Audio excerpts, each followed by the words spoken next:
Agent Kalinga, Kronos island. బంగాళాఖాతంలో చాలా islands ఉన్నాయి. అందులో అండమాన్ ఐలాండ్కి సమీపంలో ఓ చిన్న ఐలాండ్ ఉంది. దాని పేరు క్రోనోస్ ఐలాండ్. ఇది బే ఆఫ్ బెంగాల్లో ఉన్న ఐలాండ్స్లో అతి చిన్నది. ఒకప్పుడు టూరిస్టులకి స్వర్గధామంలా ఉండే ఈ ప్రాంతం అకస్మాత్తుగా మృత్యుకుహరంగా మారింది. అక్కడికి వెళ్లిన టూరిస్టులు విచిత్ర రీతిలో చనిపోవడం మొదలైంది. దీంతో క్రోనోస్ ఐలాండ్ ప్రయాణాన్ని అన్ని దేశాలు బ్యాన్ చేశాయి. అలాంటి ఐలాండ్ని జావియన్ కొంటాడు. దానిని సిఎన్జి హెడ్ క్వార్టర్గా మార్చేశాడు. అక్కడ ఫార్మా కంపెనీలో పనిచేయడానికి అనే పేరుతో సిఎన్జిలో చేరే క్రిమినల్స్ని అక్కడికి జావియన్ తన టీంతో పంపించడం మొదలుపెట్టాడు. అసలు ఈ జావియన్ ఎవరు, అతను నడిపే సిఎన్జి ఏంటో తెలుసుకోవాలంటే అతని కథలోకి వెళ్లాల్సిందే. జావియన్ క్రోనోస్ ఐలాండ్ని కేంద్రంగా చేసుకుని భారతదేశంపై ఆధిపత్యం కోసం ప్రయత్నం చేస్తున్న ఒక కార్పొరేట్ కింగ్, మకుటం లేని మహారాజు. యునైటెడ్ స్టేట్స్ నుంచి వచ్చిన ఈ మాస్టర్ మైండ్ ఇప్పటికే ప్రపంచవ్యాప్తంగా ఫార్మా బిజినెస్లో చక్రం తిప్పుతున్నాడు. కానీ భారతదేశంలో అడుగుపెట్టిన క్షణం నుంచే అతని దృష్టి వేరే స్థాయిలో ఉంది. ప్రభుత్వాల విశ్వాసం, కార్పొరేట్ లాబీయింగ్, బ్లాక్ మనీ అన్నింటినీ ఉపయోగించి తన నెట్వర్క్ విస్తరించాడు. ఇండియాలో మోస్ట్ వాంటెడ్ క్రిమినల్స్, మాఫియా డాన్లు, గ్యాంగ్ లీడర్లు, స్మగ్లర్లు, టెర్రరిస్టులు ఆపరేట్ చేసే మాస్టర్గా జావియన్ చాలా తక్కువ సమయంలోనే ఎదిగాడు. క్రిమినల్ సామ్రాజ్యాన్ని స్థాపించిన జావియన్ దేశమంతా వ్యాపించిన ఒక సీక్రెట్ ఆర్మీని తయారుచేశాడు.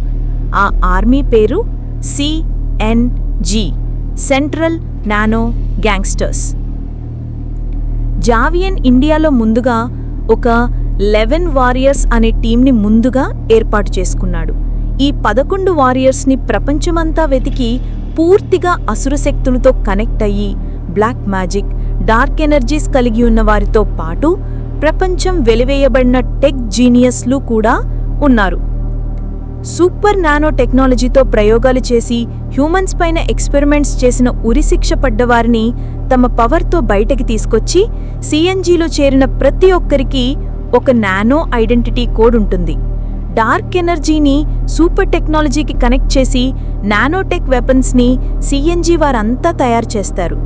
అలాగే ప్రపంచంపై ఆధిపత్యానికి కావలసిన అన్ని వనరులని 11 వారియర్స్ టీం జావియన్కి సిద్ధం చేస్తారు.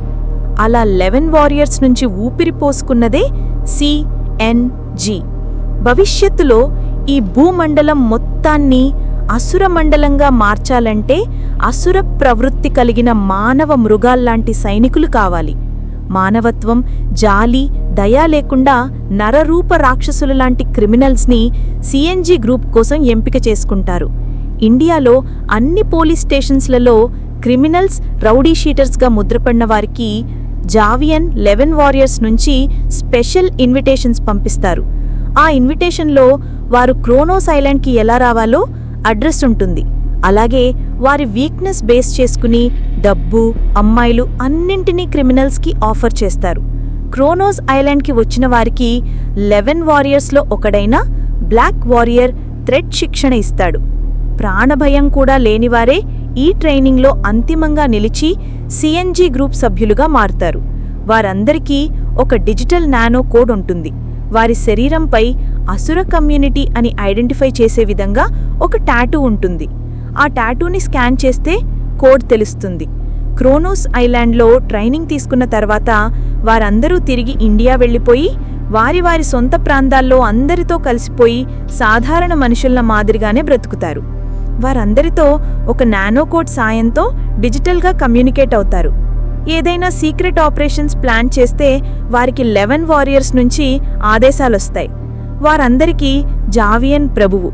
జావియన్ లక్ష్యం కోసం అందరూ పనిచేస్తారు.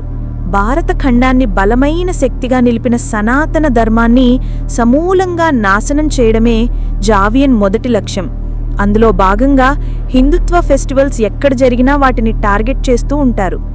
ఇక తమ క్రోనోస్ ఐలాండ్లోకి K9 ఎర్త్ నుంచి వచ్చి ఆరుద్రకాంతి నుంచి గిరిజనులను కాపాడిన ఆ ఏజెంట్ కళింగాని చంపేశామని జావియన్కి 11 వారియర్స్ బృందం సంబరాలు చేసుకుంటుంది.